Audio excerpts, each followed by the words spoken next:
பிதாவாகிய தேவனையும் ஆண்டவர் இயேசுவையும் அறிகிற அறிவினாலே கிருபையின் சமாதானம் பெருகுவதாக. இந்த காலவெளியிலே கர்த்தருடைய சந்நிதியில் வந்திருக்கிறவங்கள் யாவரையும் இயேசுவின் இன்ப நாமத்தில் வாழ்த்துகிறேன்.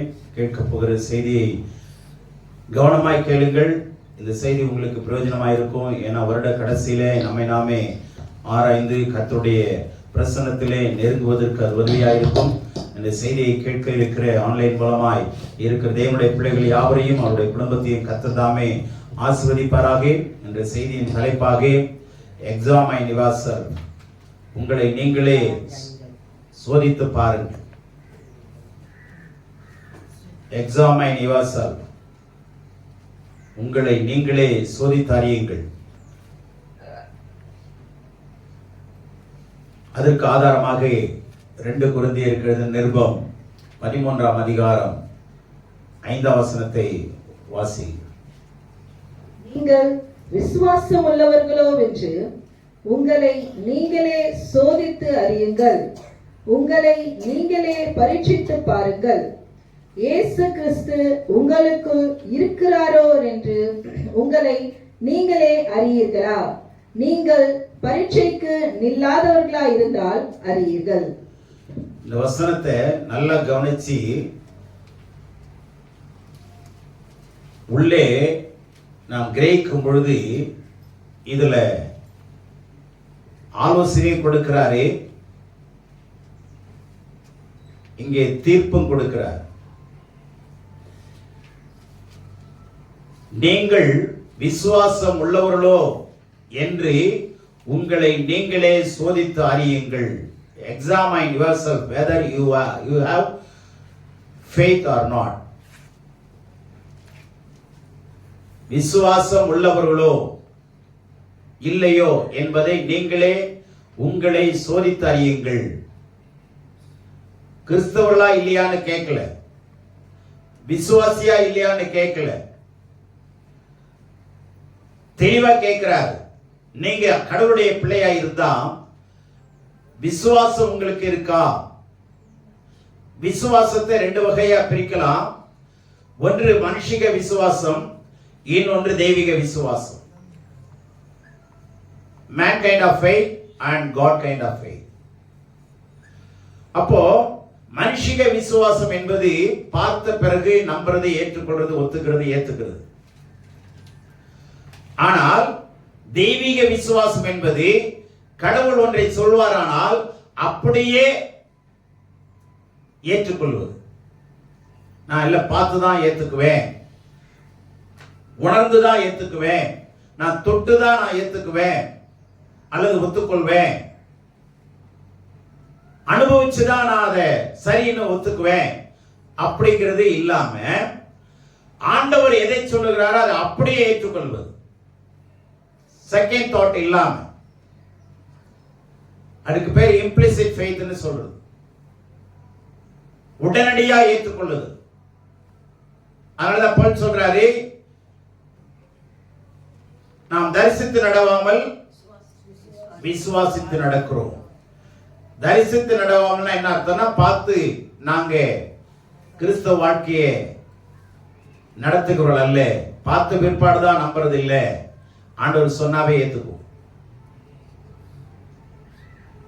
10 குஷ்ரோகிங்க ஆண்டவர்கிட்ட கேட்டாங்க, எங்களை சுகமாக்கணும். ஆண்டவர் சொன்னாரு, நீங்க போய் உங்களை ஊழியக்காரனிடத்துல காட்டுங்க. நீங்க உங்களை ஊழியக்காரனிடத்துல காட்டுங்கள், காண்பியுங்கள். அவ்வளவுதான் சட்டம், அவ்வளவுதான் ஆண்டவர் கட்டளை கொடுத்தார். மறுபடியும் ஒரு வார்த்தையை அவங்க கேட்கல. ஏன் ஆண்டவரே அநேகரை தொட்டு சுகமாக்குனீங்க, அநேகருக்கு கட்டளையிட்டு சுகமாக்குனீங்களே, எங்களை நீங்களே சுகமாக்க கூடாதான்னு கேட்கல, அப்படியே கீழ்ப்படிந்தார். இன்னைக்கு நம்ம அப்படிப்பட்ட விசுவாசமுடையவர்களா இருக்கிறோமா? அந்த கடைசி நாட்களில் சோதித்து பாருங்க. இதுல கவனிங்க, 3 வார்த்தை இருக்கு. Examine yourself, test yourself and know yourself. சோதித்து பாருங்கள், பரீட்சித்து பாருங்கள், நான் உங்களுக்குள்ளே இருக்கிறேனா என்று உங்களை நீங்களே அறிந்து கொள்ளுங்கள். No yourself. 3 விதமான காரியத்தை தாற்பயத்தை இங்க வைக்கிறார். முதல்ல விசுவாசம் இருக்கா? எந்த விசுவாசம்? கடவுளுடைய விசுவாசம். God kind of faith. கடவுள் எந்த ஒன்றையும் பார்த்து அவர் என்ன செய்யலன்னா உருவாக்கல, கட்டளையிட்டார், உருவாச்சு. கட்டளையிட அது உருவாக்கப்பட்டது, அது உண்டாக்கப்பட்டது. ஆண்டவர் கட்டளையிட்டார், அவர் சொல்ல ஆகும், கட்டளையிட நிற்கும். ஆகவே அவர் இந்த உலகத்தை சிருஷ்டிப்பதற்கு அவர் ஒன்றும் தேவையில்லை, அவருக்கு ஒன்றும் தேவையில்லை.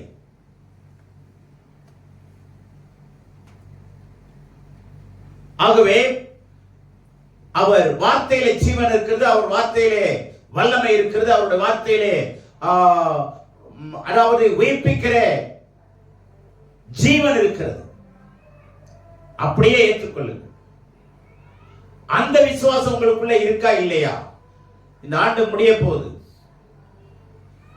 அட்லீஸ்ட் நம்ம எந்த அற்புதம் செய்யறனாலும் விசுவாசியாவது, அதாவது விசுவாசிக்கிற விசுவாசியாவது இருக்கிறோமா? கடவுளுடைய வார்த்தையே. அந்த விசுவாசம் எப்படி வரும்? அந்த விசுவாசத்தை எப்படி வளர்த்துக்கிறது? How to increase the faith? அப்படின்னா ஒண்ணே விசுவாசம் எதில இருந்து வரும்னா கடவுள் பேச கேட்கிறதுல இருந்து வரும். அது ரோமர் 10:17 இருக்கு. விசுவாச கேள்வினாலே வரும், கேள்வி வசனத்திலிருந்து வரும். அப்படின்னு சொன்னா அது நேரடி மூல பாஷையிலிருந்து சொல்லணும்னா தேவன் பேச கேட்கும் பொழுது விசுவாசம் மடமடவென்று வளர ஆரம்பிக்கும். தேவன் பேச கேட்க பழகணும். நீங்க படிச்சு அந்த சத்தத்தை கேட்டு பழகுறீங்க. கர்த்தர் பட்சத்தில் இருக்கிறார், நான் பயப்படேன் சத்தமா சொன்னீங்கன்னா அதை நீங்க காதால கேட்க முடியும். நீங்களே வசனத்தை பேசி அல்லது வசனத்தை படிச்சு கேட்கிற ஒரு அனுபவம். அடுத்த அனுபவம் கடவுள் பேச கேட்கிற அனுபவம். அந்த அனுபவத்துக்கு வரணும். நீங்க சொல்லி கொடுத்து பிள்ளைங்க சொல்ல நீங்க சொல்ல பிள்ளைங்க சொல்லும். அது குழந்தை தன்மை. பின்னாடி சொல்லிட்டே இருப்பாங்க, பிள்ளை சொல்லிட்டே இருக்கும்.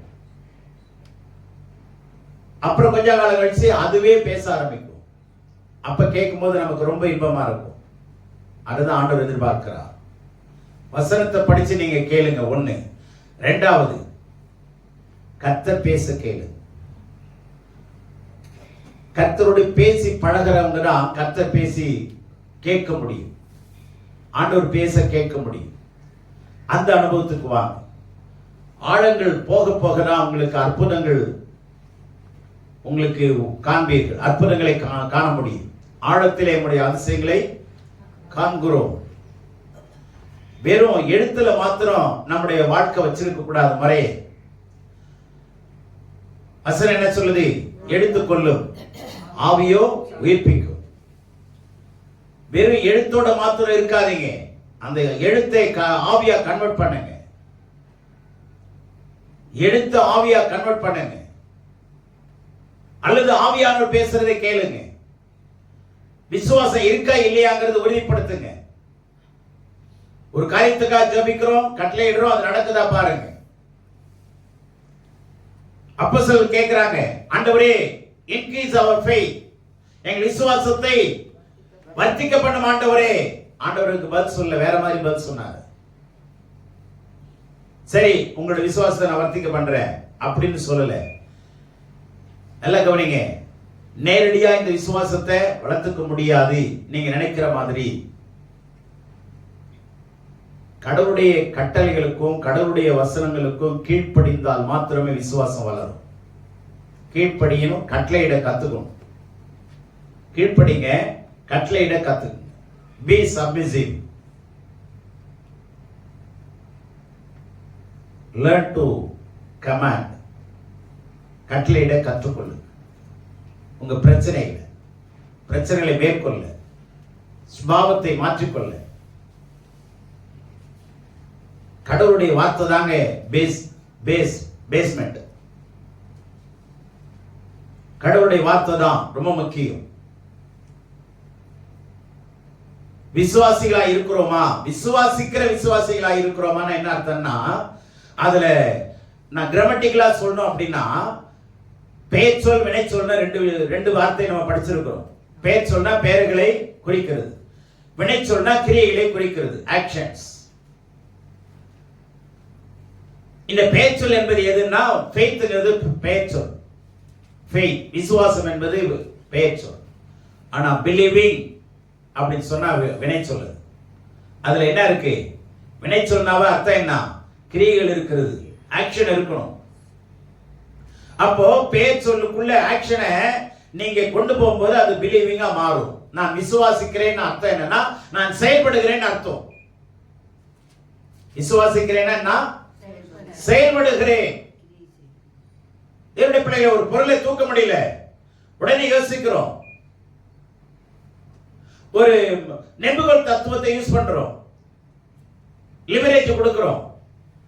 கொடுத்து பெரிய பாரத்தை கல்ல என்ன பண்றோம்? ஈஸியா என்ன பண்ண முடியும்? புரட்ட முடியும். அந்த வல்லமை கடவுளுடைய வார்த்தையில் இருக்கு. அதை நீங்க அப்ளை பண்ணும்போதுனா, கீழ்ப்படியும் போது கண்டிப்பா அது உங்களுக்கு வந்து பலிக்கும். கேட்கிறார், நீங்க விசுவாசம் உள்ளவர்களோ என்று உங்களை நீங்களே சோதித்து பாருங்கள். இது ரொம்ப முக்கியமான கேள்வி. வருஷ கடைசியில கேட்டு பாருங்க, நான் விசுவாசியா இருக்கிறேனா? அடுத்ததாக உங்களை நீங்களே பரீட்சித்து பாருங்க, டெஸ்ட் பண்ணி பாருங்க, கட்டளை கொடுத்து பாருங்க. அடுத்தது நீங்க டெஸ்ட் பண்ணி பாருங்க, நீங்க மாறி இருக்கிறீங்களா? உங்க சுபாவம் மாறி இருக்கா? நான் முற்றிலும் கீழ்ப்படுகிறவனா இருக்கிறேனா? ஏத்து நிற்கிறவனா இருக்கிறேனா? முரண்பாடு இருக்கா? இதெல்லாம் யோசிச்சு பாருங்க. நம்ம இன்னும் அந்த 12 மாதத்துல எவ்வளவோ வளர்ச்சி அடைஞ்சிருக்கலாம். எவ்வளவு ஒரு மாசத்துக்கு 30,000 சம்பாதிக்கிறோம், 10 மாசத்துக்கு 3 லட்சம். ஆனா இந்த ஒரு வருஷத்துல எவ்வளவு தூரம் கிறிஸ்துக்குள்ள வளர்ந்திருக்கிறோம், எத்தனை பேர் ஆண்டவருக்குள்ள கொண்டு வந்திருக்கிறோம், எவ்வளவு மாற்றம் எனக்குள்ள முதலாவது வந்திருக்கு. அடுத்த ஊழியத்தை விட எனக்குள்ள எவ்வளவு மாற்றம் இருக்கு, அதுதான் ரொம்ப முக்கியம். அந்த டிரான்ஸ்ஃபார்மேஷன் தான் நமக்கு அவசியம். இல்லங்க இருந்த மாதிரியே தாங்க இருக்கு, அப்படியே தான் ஓடிட்டு இருக்கு, ரொம்ப பெருசாவும் இல்லை ரொம்ப கீழவும் போலங்க, அப்படியே ஓடிட்டு இருக்கு. எத்தனை பேர் சொல்லுவாங்க, ரொம்ப லாபமும் இல்லைங்க ரொம்ப நஷ்டமும் இல்லைங்க, நார்மலா பிசினஸ் போகுதுங்க. அது உலக பிரகாரத்துல எப்படி இருந்தாலும் ஓகே, நார்மலா இருந்தாலும் சரி, அப்நார்மலா இருந்தாலும் சரி. ஆனா ஆண்டவர் சீக்கிரம் வரப்போறாரு. அப்போ நம்ம வேகம் இன்னும் அதிகமாகும். நம்முடைய விசுவாச அளவு வளரணும், விசுவாசத்துல நாம் ஐஸ்வர்யங்களாய் மாறணும். அப்ப எந்த அளவு நாம நேரத்தை எடுக்கணும், எந்த அளவு ஆண்டவர் பாதத்தில் உட்காரணும். ஆகவே உங்களை நீங்களே பரீட்சித்து பாருங்கள். நீங்களே உங்களுக்கு டெஸ்ட் வச்சு பாருங்க. எத்தனை வசனம் எனக்கு தெரியுது, எத்தனை வசனத்தை முறைப்படி கற்றுக்கொண்டிருக்கிறேன், எவ்வளவு மணி நேரம் நான் கர்த்தர் சமூகத்தில் உட்கார்ந்து இருக்கிறேன், எவ்வளவு மணி நேரம் வேதத்தை நான் கனப்படுத்தி இருக்கிறேன். உங்களை நீங்களே டெஸ்ட் பண்ணி பாருங்க. இந்த வருஷத்துல எத்தனை ஞாயிற்றுக்கிழமை நான் கடவுளுடைய சன்னிதானத்துக்கு வந்திருக்கிறேன், எத்தனை ஞாயிற்றுக்கிழமை நான் உண்மையா முழு உள்ளத்தோடு ஆராதனைக்கு வந்திருக்கிறேன், எத்தனை பேர் குடும்பத்தோடு வந்திருக்கிறோம் உண்மையா, எத்தனை பேர் நாட்கள் அலட்சியத்தோடு வந்திருக்கிறோம், பயம் இல்லாம வந்திருக்கிறோம். பரவாயில்ல, லேட்டா போனா பரவாயில்ல, இந்த வாரம் சர்ச்சுக்கு போகாம இருந்தா பரவாயில்ல.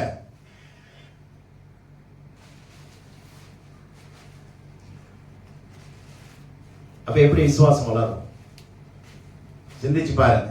மூணாவது, இயேசு கிறிஸ்து உங்களுக்குள் இருக்கிறார் என்று உங்களை நீங்களே அறிந்து கொள்ளுங்கள். இயேசு கிறிஸ்து உங்களுக்குள்ளே இருக்கிறாரா? கிறிஸ்துவ மதத்துக்குள்ள இருக்கிறோமா? நான் கிறிஸ்தவங்கிற ஒரு போர்வைக்குள்ள இருக்கிறோமா?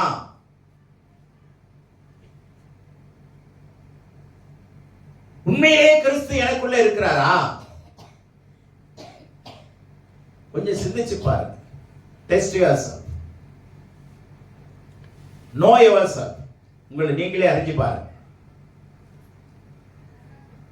இதெல்லாம் ரொம்ப முக்கியமான வார்த்தைகளை பவுல் ஆழமா எழுதிட்டே வர்றார். கடவுள் உங்களுடைய உள்ளத்தை, உங்கள் கடவுளுக்குள்ளே நீங்க வாழ்ந்தீங்கன்னா, அல்லது கடவுள் உங்களுக்குள்ளே வாழ்றாருன்னா,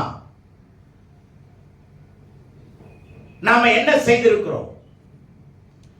உண்மையிலே இயேசு கிறிஸ்து எனக்குள்ள இருக்கிறாரு அப்படின்னா என்ன செய்திருக்கிறோம்? இந்த வருஷத்துல ஒரு ரெக்கார்ட என்ன கிரியேட் பண்ணிருக்கிறோங்கிறத பாருங்களேன்.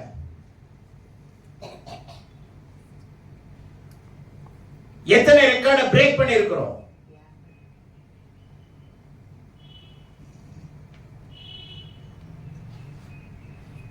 ரெக்கார்டே இல்லைங்க.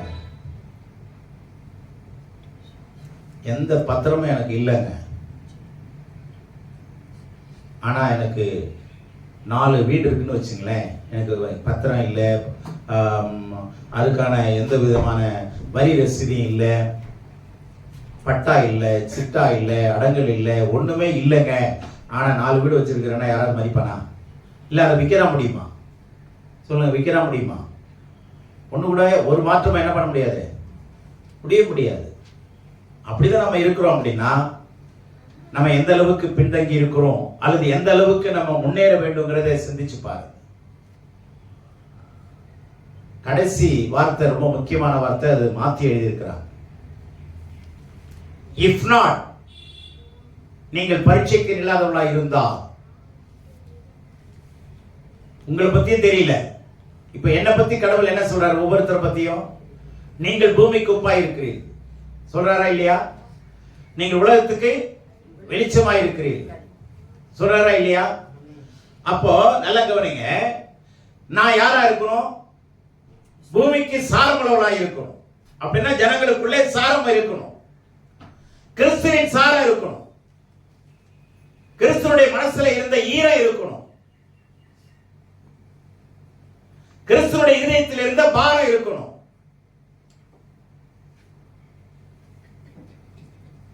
இதை ஏற்றுக்கொள்ள நாம ஆண்டவருடைய பாதத்துல நேரம் எடுக்கணும். இதெல்லாம் நமக்கு ரொம்ப முக்கியம். ஆண்டவருடைய இதயத்திலே பாரத்தோடு கெத்செமனே தோட்டத்தில் அழுகிறார், பலத்த சத்தத்தோடு, மிகுந்த கண்ணீரோடு அவர் விண்ணப்பம் பண்றார்.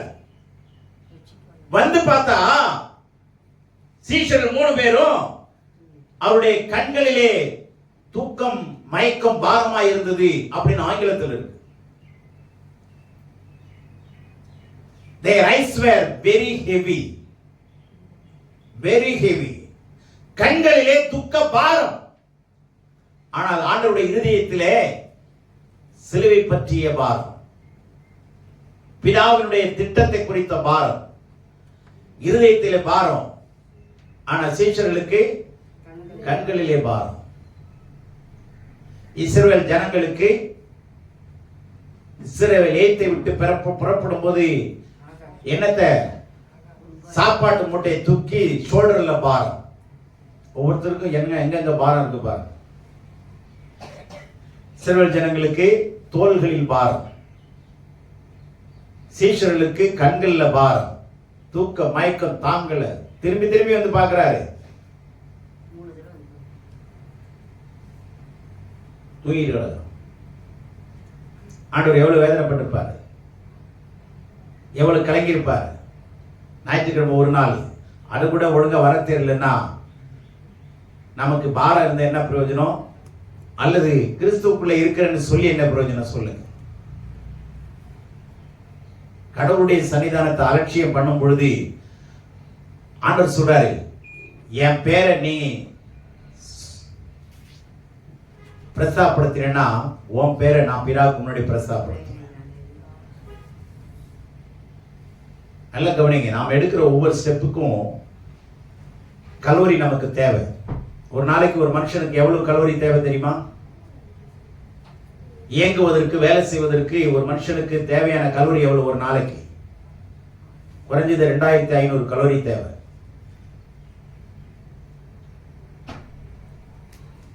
அப்போ கவனிங்க, ஒவ்வொரு ஸ்டெப்புக்கும் கொஞ்சம் கலோரி கன்சியூம் ஆகுது, எடுத்துக்கொள்ளுது.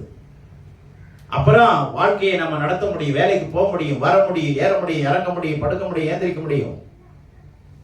தேவனுடைய பிள்ளைகளை, டிவைன் எனர்ஜி நமக்கு வேணும் இல்ல? சும்மா நம்ம வார்த்தையில நானும் ஆண்டவருடைய பிள்ளை தான், நான் சபையில நான் பெரிய ஆளு, நான் சின்ன ஆளு, நான் அது செய்யறேன் இது செய்யறேன் சொல்லிட்டு இருந்து உண்மையிலேயே விசுவாசம் இல்லைன்னா என்ன ஆகுது? உங்களை நீங்களே சோதித்து அறியலன்னு என்ன ஆகுது? நான் உப்பா இருக்கிறேன்னா எனக்குள்ள சாரம் இருக்கணும். உப்புக்குள்ள என்ன இருக்கணும்? சாரம் இருக்கணும். சாரம் இல்லாம போச்சுன்னா கொட்டப்படாது. அந்த அந்த அந்த வார்த்தைகள்லாம் சரியா கொடுக்கப்படல. மிதிக்கவும் முடியாது, கொட்டவும் முடியாது. உப்பு சாரம் இழந்து போச்சுன்னா காணாம போயிடுமா இல்லையா? டிசால்வ் ஆயிடுமா இல்லையா? அப்புறம் எங்க இருந்து எடுக்கிறது, கொட்டுறது? காணாம போயிடும்.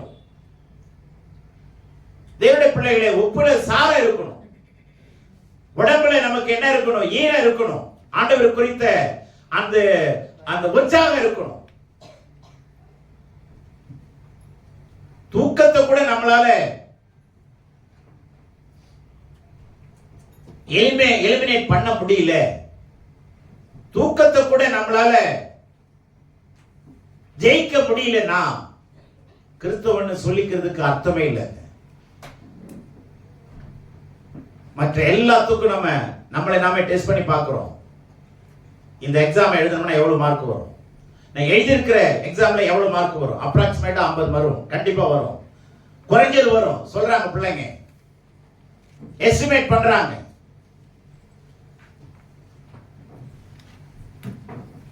எஸ்டிமேஷன் ரொம்ப அவசியம். நான் எழுதியிருக்கிற எக்ஸாம்ல இவ்வளவு எனக்கு மார்க் கிடைக்கும், வேல்யூ பண்ண முடியுது. ஆனா நான் விசுவாசத்தில் வளர்ந்திருக்கிறேனா? எத்தனை வசனத்தை படிச்சிருக்கிறேங்கிறது அர்த்தம் இல்லை, எத்தனை வசனத்துக்கு கீழ்ப்படிந்திருக்கிறேங்கிறதாங்க வேல்யூ ஆடட் லைஃப். எத்தனை வசனத்தை படிச்சிருக்கிறேங்கிறது இல்லை, எத்தனை வசனத்தை படிச்ச வசனத்துக்கு எத்தனை வசனம் கீழ்ப்படிஞ்சிருக்கிறேன் ரொம்ப முக்கியம். கடைசி வார்த்தை என்ன இருக்கு தெரியுமா? இஃப் நாட், நீங்கள் பரீட்சைக்கு இல்லாதவர்களாக இருந்தால், என்ன வார்த்தை எபிரேயத்தில் இருக்குதுன்னா, அல்லது கிரேக்கத்தில் இருக்குதுன்னா, அல்லது ஆங்கிலத்திலேயே இருக்குதுன்னா, you shall be reprobate அல்லது rejected, disapproved. அந்த வார்த்தை இதில் விடப்பட்டிருக்கு. நீங்கள் பரீட்சைக்கு இல்லாதவர்களாக இருந்தால் புறம்பாக்கப்படுவீர்கள், தள்ளப்படுவீர்கள், ஏற்றுக்கொள்ளப்பட மாட்டீர்கள். disapproved, unapproved. அப்ப எவ்வளவு கடினமான வார்த்தையா இல்லையா? இத்தனை வருஷம் நம்ம ஆண்டவருடைய பிள்ளை இருக்கிறோம், ஆண்டவருடைய பிள்ளையா இருக்கிறோம், தூக்கத்தை ஜெயிக்க முடியல, உடல் சோர்வை நம்மளால ஜெயிக்க முடியல. விசுவாசம் என்ன சொல்லுது? பவுல் என்ன சொல்றாரு? என்னை பலப்படுத்துற கிறிஸ்துவினாலே எல்லாவற்றையும். பொறுப்புள்ள மக்களை பாருங்களேன், பொறுப்புள்ள அதிகாரிகளை கவனிங்களேன், எவ்வளவு நேரம் அவங்க உழைக்கிறாங்கிறத கவனிங்க. அவங்களுடைய வேலை அலுவலகத்திலேயா இருக்கட்டும், அரசியல் அலுவலகத்திலேயா இருக்கட்டும், எவ்வளவு நேரம் தூங்குறாங்க, எவ்வளவு நேரம் ரெஸ்ட் எடுக்கிறாங்கன்னு கொஞ்சம் கவனிச்சு பாருங்க. மறைந்த அறிஞர் அண்ணாதுரை நைட்டு 9-7 மணிக்கு உட்கார்ந்தவர், அடுத்த நாள் வாட்ச்மேன் வந்து அந்த லைப்ரரியை திறந்து பார்க்குறான், ஓவர் நைட் ஃபுல்லாக படிச்சுட்டு இருக்கிறார். காலையில் வந்து திறந்து பார்க்குறான், 9 மணி 10 மணிக்கு தான் லைப்ரரியை திறப்பாங்க. அந்த லைப்ரரியை திறந்து பார்த்தா அண்ணாதுரை உள்ள படிச்சுட்டு இருக்கிறார். நேற்று இரவு அவர் சொன்னார், நீ பூட்டிட்டு போயிருப்பான்னாரு. அவர் அதுக்கு போடுறதுக்கு முன்னாடியே வந்து உட்கார்ந்து இருக்கிறார், படிக்க ஆரம்பிச்சவர். நீ பூட்டிட்டு போயிருந்தாரு. அவ்வளவு பெரிய அறிஞர் சொன்னோடனே அவன் பூட்டிட்டு வீட்டுக்கு போயிட்டான். காலையில் வந்து பார்க்குற படிச்சுட்டு இருக்கிறார். என்னங்க பரலோகம் போறதுக்கா படிச்சாரு? கொஞ்சம் யோசிங்க. ஏங்க படிக்கணும்? குறைஞ்சது 12 மணி நேரம் படிச்சிருக்கிறாருங்க. ஆனா நம்ம நித்தியத்துக்கு போறோம்னு சொல்றோம். நித்தியத்துக்கு போறதுக்கு என்ன என்ன சத்தியத்தை நம்ம கடைபிடிக்கிறோம் கொஞ்சம் யோசிங்க. அட்லீஸ்ட் அதனாலதான் கேவலமா சாலமன் சொல்றாரு, நீ போய் எறும்பு கிட்ட போ. நீ எங்க போ, ராஜா கிட்ட போ, இல்ல அதிகாரி கிட்ட போ, இல்ல ஐஏஎஸ் கலெக்டர் கிட்ட போன்னு சொல்ல, எங்க போன்னு சொன்னாரு. ஹலோ, போய் எறும்பு போய் உட்கார்ந்து பாரு. நீ கொஞ்சம் எறும்பு போறதையாவது பாரு, அது நடக்கிற ஸ்டைல பாரு, அது தூக்கிட்டு போற சுமைய பாரு. உலகத்திலேயே பல மடங்கு சுமையை தூக்குற ஒரே ஒரு ஜீவன் எதுன்னா எறும்பு ஒண்ணுதான். 4 எறும்பு ஒன்னா சேர்ந்துக்கும், அதை விட 100 மடங்கு வெயிட்ட தள்ளிட்டு போகும். கொஞ்சம் பாருங்களேன், ஒண்ணு தள்ளுறத பாருங்களேன், ஆச்சரியமா இருக்கும். உட்கார்ந்து பாத்தீங்கன்னா வினோதமா இருக்கும், பேசிக்க தெரியாது, ஆனா ஒரே டைரக்ஷன்ல தள்ளும். நம்மளால 4 டைரக்ஷன்ல தள்ளிடுவான், ஒருத்தன் தள்ள மாட்டான். தள்ள சொல்றான், தள்ளுறாமா. இதுதான் இன்னைக்கு இருக்கிற உலகம், நடிக்கிற உலகம். தூக்கத்தை ஜெயிக்க தெரியலன்னா கண்டிப்பா சீஷனாவை கூட ஆக முடியாதுங்க.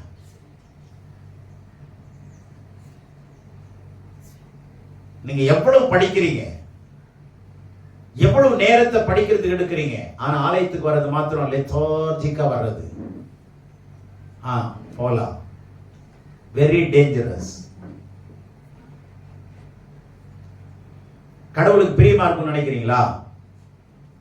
நீங்களே உங்க வீட்டுல எவ்வளவு நேரம் ஜெபம் பண்றீங்க? கொஞ்சம் டெஸ்ட் பண்ணி பாருங்க. உங்க வீட்டுல இருக்கிற கல்லை தட்டி பார்த்தீங்கன்னா அது சொல்லும், என்னப்பா இவங்க என்ன ஜெபம் பண்றாங்க சொல்லுப்பா. அவங்க நிறைய நேரம் வாட்ஸ்அப் பாக்குறாங்க ஆண்டவரே, அப்படியே பார்த்துக்கிட்டே தூங்கிறோம், ஆஃப் பண்ண மாட்டேன். அது பாட்டில் அது ஓடிட்டு இருக்குது, இவங்க பாட்டில் இவங்க தூங்கிட்டு கிடக்குறாங்க ஆண்டவரே. நைட்ல 2 மணிக்கு வந்து பார்த்தா அது அப்பதான் ஆஃப் பண்றாங்க ஆண்டவரே. கல்லு பேசும். தேவனுடைய பிள்ளைகளே, நம்முடைய ஆண்டவர் கவனிக்கிறவர், நம்முடைய ஆண்டவர் கவனிக்கிறவர். தம்முடைய வல்லமையை ஜனங்களுக்கு கொடுக்கும்படி அவருடைய கண்கள் பூலோகம் எங்கும் சுற்றி திரிந்து கொண்டிருக்கிறது. இட் கீப்ஸ் டு அண்ட் ஃப்ரோ மோஷன், போய் கொண்டிருக்கிறது, சுற்றி கொண்டிருக்கிறது. யார் என்ன பண்றீங்க, எப்ப எழுந்திருக்கிறீங்க, எப்ப கொட்டாய் விடுறீங்க, எப்ப சாப்பிடுறீங்க, எப்ப தூங்குறீங்க, எவ்வளவு நேரம் எழுந்திருக்கிறீங்க. இஃப் நாட், நல்லா கவனிங்க, நீங்கள் நில்லாதவர்களாய், பரீட்சைக்கு நில்லாதவர்களாய் இருந்தா, அது ஆங்கிலத்தில் வேணா வீட்டுல போய் படிச்சு பாருங்க. அந்த வார்த்தையை படிச்சோன்னே எனக்கு பயமா இருந்தது. நீங்கள் அறியீர்களான்னு தமிழ்ல சிம்பிளா போட்டுட்டாங்க.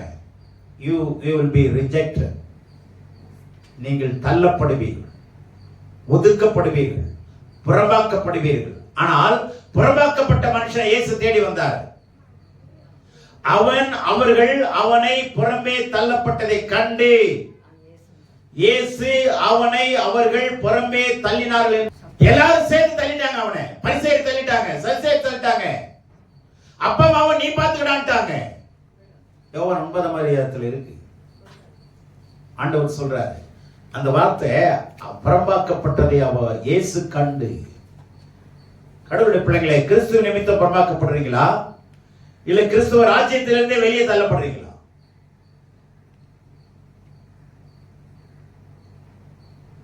ஆண்டவர் சொல்றார், நான் உங்களை தள்ளி விடுவேன், நீங்கள் ஏற்றுக்கொள்ளப்பட மாட்டீர்கள். if not you are not qualified. if not, அப்படி இல்லனா வேதத்தை வாசிக்கல, நான் வீட்டுக்கு மெசேஜ் அனுப்புறேன், அது கூட பார்க்காம நிறைய பேர் இருக்கிறாங்க. அதையும் கேட்கறது இல்ல, கேட்க நேரம் இல்லை. அப்ப எப்படி தேவனுடைய சத்தத்தை கேட்க முடியும்? ஆகவே அடுத்த கேள்விக்கு நான் போறேன். 2 கொரிந்தியர் 2:9 பாருங்க. அங்க ஒரு கேள்வியை கேட்கிறார். நீங்கள் எல்லாவற்றிலேயும் கீழ்ப்படிந்திருக்கிறீர்களோ என்று உங்களை சோதித்தறியும்படி இப்படி எழுதினேன். இங்கே பவுல் என்ன சொல்றாருன்னா 13ல, என்ன நீங்க சோதிக்கிறீங்க, ஆனா நீங்க உங்களை சோதிக்க மாட்டேன்றீங்க. நீங்க மத்தவங்களை சோதிக்கிறதுக்கு ரெடியா இருக்கிறாங்க. அவங்க சரியில்லை, இவங்க சரியில்லை. ஆனா அதனாலதான் அவர் சொல்றாரு, நீங்க உங்களை சோதிச்சுப்பார், whether you are correct or not. Do you have a right sense or not? சரியான அறிவுடையவர்களா இருக்கிறோமா இல்லையா என்பதை சோதித்தாரே.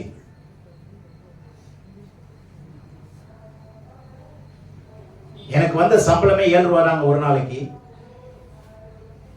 அந்த ஒரு நாள் சம்பளத்தையும் வெறும் 7 ரூபாய் தான். மாசத்துக்கு 210 ரூபாய் கூட வராது. அந்த நாட்களில உயர் அதிகாரி இடத்துல வந்து கேட்டாரு, தம்பி நீங்க நல்லா வேலை செய்றீங்கன்னு கேள்விப்பட்டேன். அம்பத்தூர் எஸ்டேட்ல சிவானந்தா ஸ்டீல்ஸ்ங்கிற ஒரு கம்பெனி, அது ஒண்ணுதான் பெரிய கம்பெனி, மீதி எல்லாம் சின்ன சின்னது. அதுல ஒண்ணு, அந்த கம்பெனில 7 ரூபாய் சம்பளம். எப்போ? 1980ல சொல்றேன். அந்த சீஃப் என்ஜினியர் வந்து சொல்றாரு, தம்பி நீங்க நல்லா வேலை செய்றீங்கன்னு சொன்னாங்க, நீங்க ஞாயிற்றுக்கிழமை வந்தீங்கன்னா டபுள் பேமெண்ட் தரேன்னாரு. நான் சொன்னேன், ஞாயிற்றுக்கிழமை மாத்திரம் சார், தயவு செய்து என்னை கூப்பிடாதீங்க. ஏன்பா எங்க போற அப்படின்னா, நான் சர்ச் போகணும் சார். அப்படியா, நீங்க வர முடியாதானாரு. இல்ல சார் நான் வர முடியாதுன்னு. வர மாட்டியா? வர முடியாதா? வர முடியாது. வேணா நீங்க சொல்றதுக்காக நான் முடிச்சுட்டு வேணா வரேன். நீ சொல்றதை நான் கேட்க மாட்டேன். அதிகாரி நான் அதிகாரி, நீ சொல்றதை நான் கேட்க இல்லை, நான் சொல்றதை கேட்க முடியுமானாரு. இல்ல சார் தயவு செய்து நான் வர முடியாது. அப்ப வேலையிலிருந்து எடுத்துட்டுமா? தாராளமா எடுத்துரு. அப்ப நான் ஒரு வார்த்தை சொன்னேன், சார் இதை விட நல்ல வேலையை கடவுள் கொடுப்பாருன்னு. இதை விட நல்ல வேலையை கடவுள் கொடுப்பாருன்னு சொல்லிட்டு நான் நின்னேன். அவங்க எடுத்தாங்களோ இல்லையோ எனக்கு தெரியாது, நின்னுட்டேன். அந்த மாசத்துல அக்டோபர் மாதம் 1984 அக்டோபர் 81 அக்டோபர் இதே ஜங்ஷன்ல முருகன் டெப்போ இருக்கு பாத்தீங்களா, அந்த டெப்போ மரம் இருக்கிற அப்போ வந்து அதெல்லாம் கழனி அறுப்பறுத்து இருந்தது. நெல் அறுத்துட்டு காஞ்சி இருக்கிற இடம். நைட்டு 6:30 உட்கார்ந்தேன். நல்ல இருட்டு நேரம், முட்டி போட முடியாதுங்க. ஏன்னா மேடு பள்ளம் எல்லாம் அறுப்பறுத்த நேரில் நீங்க உங்களுக்கு தெரியாது.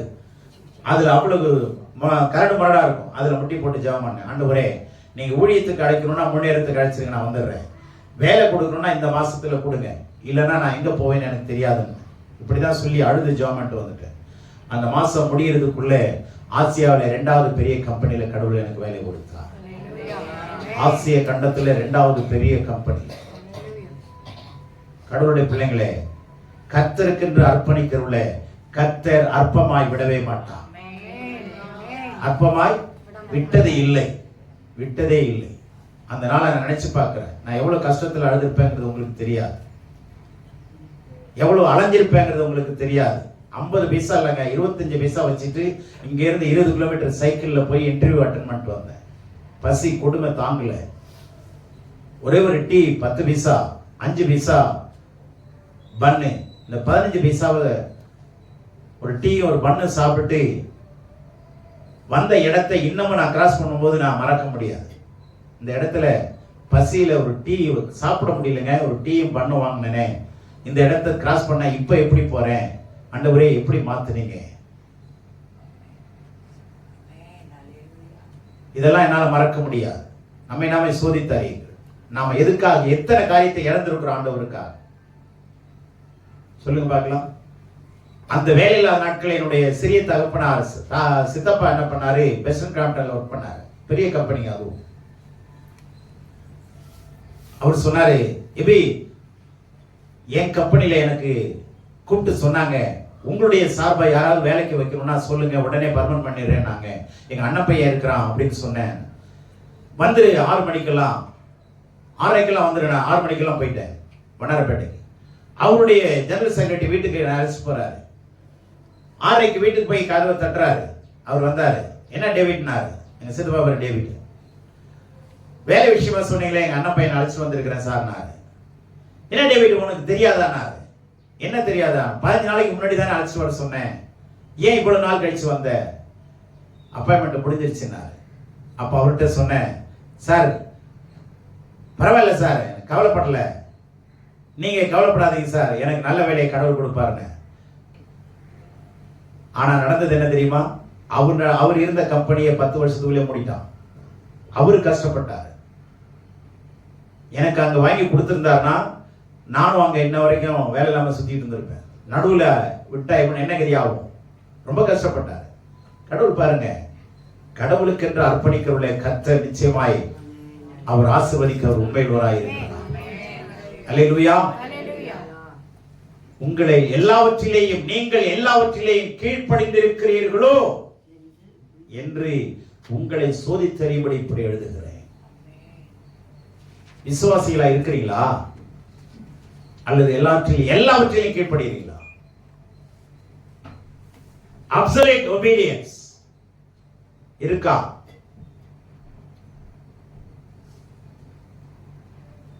இல்ல சாக்கு போக்கு சொல்லிட்டு அதுக்கப்புறம் சரி பரவாயில்ல செய்யற அப்படின்னு ஒரு முக்கிரமே, அதுக்கு பேரு கீழ்ப்படிதலா? உங்களை நீங்களே சோதித்து பாருங்க. சோதிச்சு பாருங்க. எத்தனை மணிக்கு படுக்கிறோம்? நாளைக்கு ஞாயிற்றுக்கிழமையாச்சே, இன்னைக்கு நைட்டு 8 மணிக்கு படுத்துருவோம். சரி, தூக்கத்தை ஜெயிக்க முடியல, 5 மணிக்கு எந்திரிக்க முடியல, 10 மணிக்கு படுக்கிறத முன்னாடியே அட்வான்ஸ் பண்ணுங்க. 1 hour முன்னாடி தூங்குங்க. காலையில் 5 மணிக்கு எந்திரிங்க, குளிங்க, 6 மணிக்கு தாராளமா வரலாம். அப்போ ப்ரீ பிளான் பண்றது இல்லை. இந்த 13ஆம் அதிகாரத்துல முதல்ல என்ன இருக்கு தெரியுமா? முதல் பகுதி ப்ரிப்பேர் யுவர்செல்ஃப், இரண்டாவது எக்ஸாமைன் யுவர்செல்ஃப். 13ஆம் அதிகாரத்தினுடைய முதல் பகுதியை பார்த்தீங்கன்னா 5க்கு முன்னாடி அது பொதுவான தலைப்பை சொல்றேன், இதுல இல்ல. ப்ரிப்பேர் யுவர்செல்ஃப், உங்களை நீங்களே என்ன பண்ணுங்க? ஆயத்தப்படுத்துங்க. அடுத்தது சோதித்து பாரு. அப்ப ஆயத்தப்படுத்துறது இல்ல, சோதிக்கிறது இல்ல, சாப்பாடு வந்துச்சா வேகலையான பார்க்கலன்னா என்ன கதியாகும்? குழஞ்சி போயிடும். விருந்தாளி கொண்டாந்து வச்சீங்கன்னா அடுத்த தடவை வரவே மாட்டான். அதனால கவனிங்க, சோதிச்சு பாருங்க. நீங்க விசுவாசியா இருக்கிறீங்களா? எல்லாவற்றிலையும் கீழ்ப்படுகிறீங்களா? அடுத்ததாக 11:31, 1 கொரிந்தியர் 11:31. நம்மை நாமே நிதானித்து அறிந்தால் நாம் நியாயம் தீர்க்கப்படும். Judge yourself, test yourself, examine yourself, know yourself and judge yourself. உங்களை நீங்களே சோதித்து அறியுங்கள். நான் எல்லாவற்றிலையும் கீழ்ப்படுகிறேனா அப்படிங்கிறத 5 விஷயத்தை சொல்லிட்டு நான் முடிக்கிறேன். 1, நான் மறுபடியும் பிறந்திருக்கிறேனா? கிறிஸ்துவின் ராஜ்யத்தில் நான் மறுபடியும் பிறந்திருக்கிறேனா? 2வது, என் இருதயத்தில் பரிசுத்த ஆவியானவர் சாட்சி கொடுக்கிறாரா? என் இருதயத்தில் பரிசுத்த ஆவியானவர் சாட்சி கொடுக்கிறாரா? 3வது, என் சகோதர சகோதரிகளை நேசிக்கிறேனா?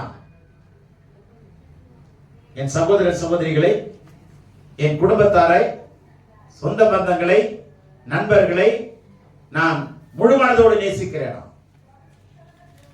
இது ரொம்ப முக்கியமான வார்த்தைங்க. 1 யோவானை நீங்க படிச்சு பாருங்க. அன்பை பத்தி அதிகமா சொல்லுது. அன்பை பத்தி 13ஆம் அதிகாரம் 1 கொரிந்தியர்ல இல்ல, அதை விட ஆழமா 1 யோவான்ல நீங்க தொடர்ந்து படிச்சுட்டே வாங்க. அன்பில்லாதவன் மரணத்தில் நிலைத்திருக்கிறான். ரொம்ப கொடுமையான வார்த்தை. அன்பில்லாதவன் மனுஷ கொலைபாதகன். அப்ப எத்தனை பேரை கொலை பண்றோம்னு பாருங்க. அன்பில்லாதவன் மனுஷ கொலைபாதகன், அன்பில்லாதவன் மரணத்தில் நிலைத்திருக்கிறான். ரொம்ப கடுமையான வார்த்தையெல்லாம் அந்த யோவான் எழுதுறாருங்க. நீங்க உங்க காண்கிற சகோதரர்களை நேசிக்க தெரியலனா காணாத தேவனை எப்படி நேசிப்பாய்? சொத்தை எடுத்துட்டு போட்டோம், பரவாயில்ல, கடவுளே எனக்கு சொத்தா இருக்கிறார். எத்தனை பேர் இதை ஏத்துக்குவாங்க? எனக்கு பங்கு கொடுக்கல அண்ணா, எனக்கு பங்கு கொடுக்கலையா, விட்டுறா, சந்தோஷமா இரு, நீ நானும் சந்தோஷமா இருப்பேன், விட்டுறா, நீ எடுத்துக்கணா. எத்தனை பேர் ஒத்துக்குவாங்க?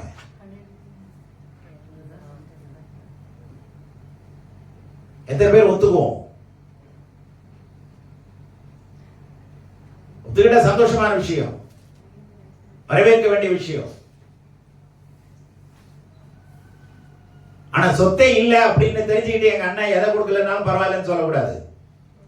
எந்த சொத்து எங்க அப்பா அம்மா கிட்ட இல்ல அப்படின்னா அங்க எடுக்கிறதுக்கே ஒண்ணு இல்லையே, ஆனாலும் மனசு இருக்கு, ஓகே சந்தோஷம். ஆண்டவர் மனசை சோதித்து அறிகிறார். ஆபிரகாம் பாருங்க, லோத்து என்ன சொன்னா, எப்பா கடவுள் நம்மளை பிரிக்கிற நேரத்தை கொண்டு வந்துட்டாரு, நீ செழிப்பான இடத்தை எடுத்துக்கிட்டா அல்லது வடபுறம் செழிப்புன்னு வச்சுங்களேன், நீ இந்த பக்கத்தை எடுத்துக்கிட்டா இந்த பக்கத்துக்கு போற, நீ கிழக்க போனீங்கன்னா நான் மேற்க போய்க்கிறேன், நீ வடக்க போனீங்கன்னா நான் என்ன பண்ணிக்கிறேன், நீ எதை வேணாலும் எடுத்துக்கப்பா, ஆப்ஷன் இஸ் யுவர்ஸ் சொன்னாரா இல்லையா? சொன்னாரா? பாருங்களேன், விட்டுட்டு போகல, கடவுள் நம்மளை கைவிட்டுருவாரா என்ன? கைவிட மாட்டார். சொத்தாவது சுகமாவது கர்த்தரே எனக்கு சொத்து. ஆண்டவர் சொல்றாரு, இஸ்ரவேலே நான் தான் உனக்கு சொத்து, இஸ்ரவேலுக்கு நான் சுதந்திரமாய் இருப்பேன். எல்லாருக்கும் சொத்து சுகம் இருந்தது, லேவியருக்கு சொத்து சுகம் கிடையாது. அவங்களுக்கு சொல்றாரு, இவங்களுக்கு நான் தான் சொத்து. தேவனுடைய பிள்ளைகளே, எத்தனை பேர் சொத்துக்காக சண்டை போட்டீங்க? எத்தனை பேர் பாகத்துக்காக சண்டை போட்டீங்க? எத்தனை பேரை இழந்திருக்கிறோம்? எத்தனை பேர் ரட்சிப்புகளை நடத்த முடியாம இருக்கிறோம்? சிந்திச்சு பாருங்க. உன் சகோதர சகோதரியை நேசிக்கிறீங்களா? கொடுக்கிறீங்களா? இடுக்கணில் உதவவே, ஆனா இப்போ இடுக்கன் கொடுக்கவே பிறந்திருக்கிறோம். கவனிங்க, அந்த காலத்துல டிவி எல்லாம் குண்டு குண்டா இருந்ததுங்க, பெருசு பெருசா இருக்கும், குண்டு குண்டா இருக்கும், பாக்குறவன் ஒல்லியா இருப்பான். இப்ப டிவி எல்லாம் சினிமா ஆயிடுச்சு, பாக்குறவன் குண்டு குண்டா உட்கார்ந்துருக்கான், வயிறு வாய்மா தள்ளிட்டு உட்கார்ந்துருக்கான். அந்த காலம் டிவி குண்டா இருந்தது, பாக்குறவன் சினிமா இருந்தான். இப்போ டிவி சினிமா ஆயிடுச்சுங்க. என்னையா பாக்குறவன் எப்படி உட்கார்ந்துருக்கான்? ஆமா, ஏந்திரிக்க முடியல, அந்த சோபால உட்கார்ந்துட்டு ஏந்திரிக்க முடியல. எவ்வளவு மாறிச்சு பாருங்க. முன்னாடி போய் ஆஃப் பண்ணா ஆன் பண்ணா, இப்போ உட்கார்ந்துட்டே ஆன் பண்றான் ஆஃப் பண்றான், படுத்துக்கிட்டே ரிமோட் ஃபேன் ஆன் பண்றான் ஆஃப் பண்றான், நோம்பு கும்பிடுறான், நோம்பு கும்பிடுறான். தேவனுடைய பிள்ளைகளே, உலகம் மாறிக்கொண்டிருக்கிறது, நீங்க மாறுறீங்களா? விஞ்ஞானம் மாறிட்டு இருக்கு, நீங்க மாறுறீங்களா? நாம மாறுறோமா? கொஞ்சம் யோசிச்சு பாருங்க. உன் சகோதர சகோதரியை உண்மையா நேசிக்க முடியுதா? ஏமாத்திரியா? மறைமுகமா உன்னை வச்சுக்கிட்டு இன்னொன்று காட்டுறியா? அது உங்களுடைய விருப்பம். அடுத்தது, நீதியை அபியாசப்படுத்துகிறாயா? Do you practice the justice of righteousness of God? தேவனுடைய நீதியை நீ பிராக்டிஸ் பண்றியா? ஐந்தாவதாக, உலகத்தின் இச்சைகளை ஜெயிக்கிறாயா? மறுபடி பிறந்திருக்கிறாயா? உன் இருதயத்தில் பரிசுத்த ஆவியானவர் சாட்சி கொடுக்கிறாரா? அப்பா நீ செய்யற தப்பு இல்ல ரைட் அப்படிங்கிற சாட்சி பரிசுத்த ஆவியானவர் கொடுக்கிற அந்த இன்ஸ்பிரேஷன், டிவைன் இன்ஸ்பிரேஷன், அது இருந்ததுன்னா ஸ்பிரிச்சுவல் ரேஷன் உங்களுக்கு கிடைக்கும். புரியுதா? மூணாவது, உன் சகோதர சகோதரியை நேசிக்கலன்னா இந்த மாச கடைசிக்குள்ள வந்துட்டு வருஷ கடைசியில நேசிக்கிறேன்னு ஒப்பு கொடுங்க.